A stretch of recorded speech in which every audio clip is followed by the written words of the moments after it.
प्रशांत किशोर पर बीजेपी ने आरोप लगा दिया है। बीजेपी का कहना है कि प्रशांत किशोर का वोटर लिस्ट में 2 जगह नाम है, यानी एक बिहार में, उसके अलावा दूसरा पश्चिम बंगाल की मतदाता सूची में उनका नाम है। और बाकायदा ये एक्सपोज किया है बीजेपी नेता अमित मालवीय ने। उन्होंने सीधे सीधे प्रशांत किशोर पर आरोप लगा दिया है।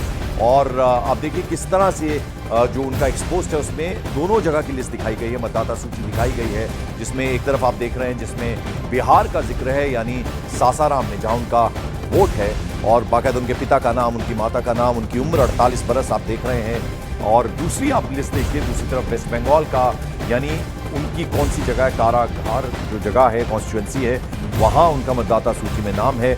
और यानी बंगाल की वोटर लिस्ट में, साथ ही साथ बिहार की वोटर लिस्ट में भी उनका नाम है। तो ये बड़ा आरोप लगा दिया गया है बीजेपी की तरफ से। बीजेपी का कहना है कि एक नहीं 2 जगह वोटर लिस्ट में उनका नाम है, तो वो बताएं कि आखिर कहां से। और ऐसे में एक तरफ से ये भी कहा गया है कि इससे कोई फर्क नहीं पड़ता, यानी उनका कोई बेस, कोई आधार ही नहीं है बिहार में, ये भी कहा गया।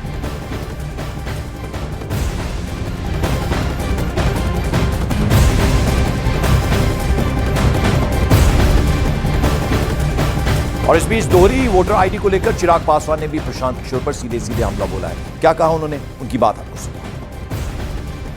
आपके खुद के जब 2 आईडी हैं और आप दूसरों के ऊपर आप सवाल उठाते हैं, दूसरों की आप सो कॉल्ड पोल खोल करने का आप काम करते हैं, जबकि आपका खुद इस तरीके का आपके ड्यूअल वोटरशिप का मामला आपका सामने आ रहा है। 2 जगह आपने अपने वोटर आईडीज आपने बना रखे हैं, जो कि कतई उचित नहीं है।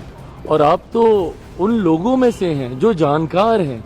ऐसा भी नहीं है कि अनजाने में अगर किसी से कोई गलती हो गई, नहीं किसी को जानकारी, नहीं किसी को पता, बट आप तो दूसरों को समझाने वालों में से हैं। तो इस तरीके से 2 जगह वोटर आईडी बनाना मुझे नहीं लगता ये कहीं से उचित है।